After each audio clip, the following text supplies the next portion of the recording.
Welcome to Not Entirely Unlike Tea with Christine Collins. Hey there, it's Christine Collins, and I'm curious to know if when you were little and you had toys or stuffed animals, dolls, or whatever types of toys you might have had, if you can remember either naming them, giving them personalities and profiles and particular characteristics and things that they always tended to do. And if so, you might be particularly interested in this podcast. A lot of times when we listen to professional fiction writers talk about their process of how they create and write their stories, they will describe they started out with a bit of an intention, or they had a visualization of a story arc in mind, but the characters sometimes take over. Sometimes they even surprise the writer with the things the characters decide to do. And often that happens when the writer is tapping in very deeply to a particular personality or archetype that they're working with in their character. And as they write them, the next natural step for what this person is likely to do becomes uncovered.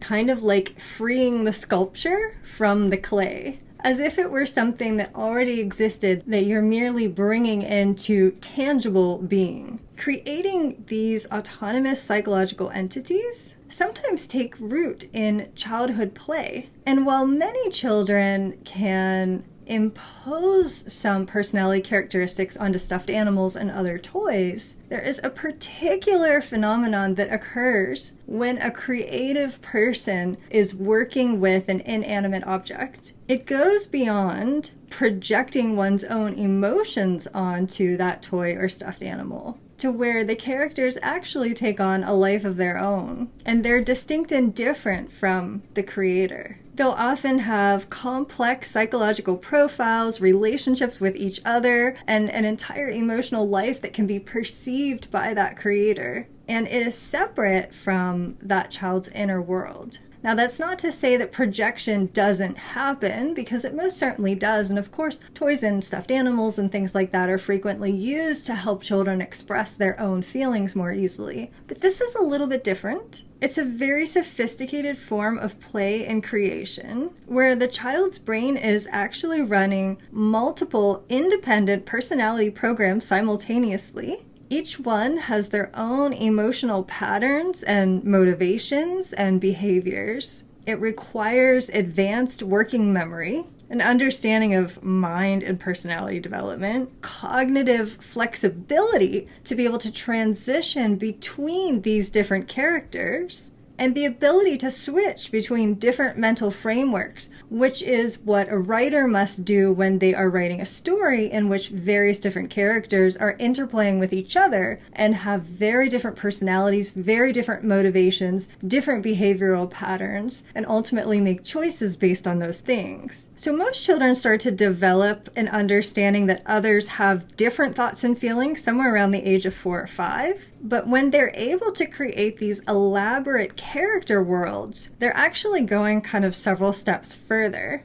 Not only in understanding that others may think differently or feel differently, but actively generating and then maintaining these multiple distinct psychological systems within their characters. And even more fascinating is when they're talking about their toy or stuffed animal or character as if it's a real person, saying things like, oh no, they wouldn't do that, she or he wouldn't do that.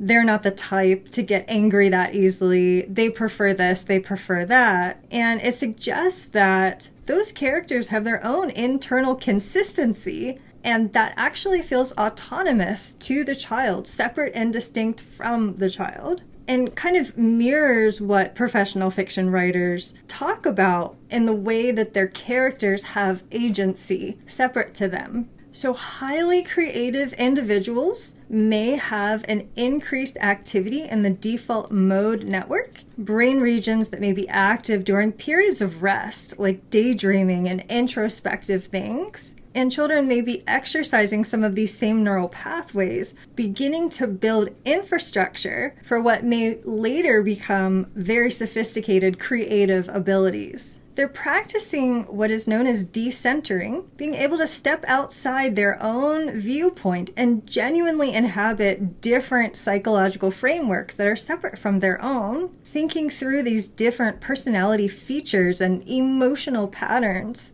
and being capable of even trying to predict how these various different personalities and mindsets would respond to various situations. They would like it or not like it. They would be upset or angry or happy. And that's a bit different than that typical childhood projection of their own feelings onto an inanimate object, where they maybe can use toys to work through some of their own feelings. Whatever they're feeling, they assume their toy is feeling the same way. This is a little bit more sophisticated than that. It's more like running advanced social simulations. Character A is shy and anxious. Character B is a little more bold, but still sensitive to criticism. Character C is more logical, but perhaps they struggle with their feelings. And then they watch how these different characters interact with each other. It helps to build psychological differentiation, the ability to maintain clear boundaries between different mental states and perspectives, and is very useful later on in any type of creative work, especially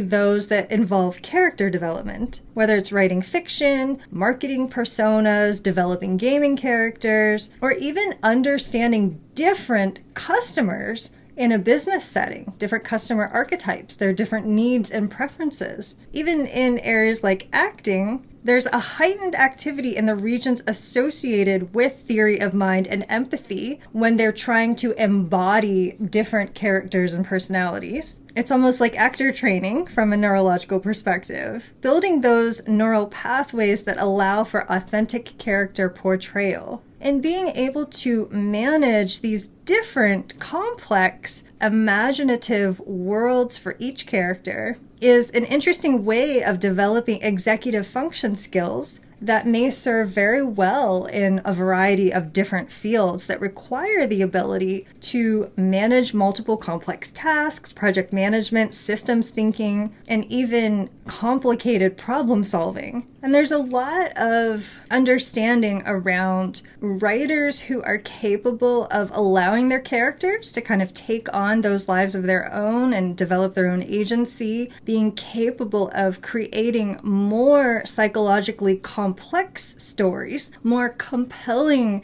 and engaging stories, rather than just simply versions of that author's own personality. And by being capable of doing that, they're going to get better reader engagement, their stories are more compelling and interesting to read, and overall more success. And there's many ways to cultivate some of these abilities even later in life through different types of exercises, improvisational acting, creative writing, various different types of writing workshops focusing on character development, and even certain types of meditation that create a shift in perspective, a switch of different perspectives, kind of stepping out of yourself and stepping into other viewpoints is a very good exercise to practice in any regard. But of course, there's something uniquely powerful about beginning to develop these skills during the high neuroplasticity that we have in childhood, where everything is really new and developing and growing. And also may add to how professional creators and others who have this kind of capability, being able to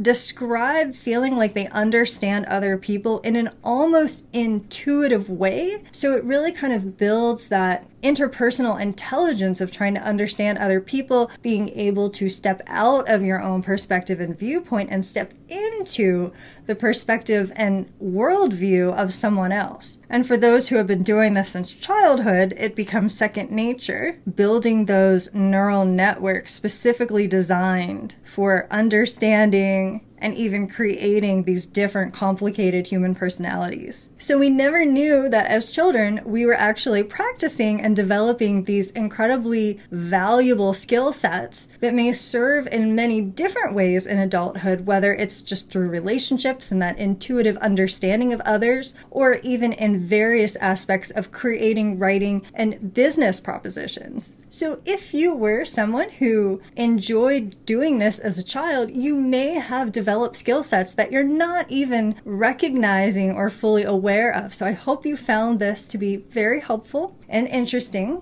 And if you enjoy being able to practice things like visualization and meditation and stepping out of that everyday world experience where your mind is constantly in a rush and ticking off your to-do list and figuring out what needs to happen next, slowing down your mind space and allowing for more creativity to flow in, there are few better ways to do this than using tools like hypnosis, visualization, meditation, yoga nidra. Create space in your own mind to become more creative, to enhance creativity. And if you'd like to give some of those tools a try, I do offer a monthly membership that includes all of the above. You can check all of that out in the show notes under my membership called the Hypno-Pothecary, nicknamed the Poth. And until the next time we connect, I wish you the most magical and creative rest of your day.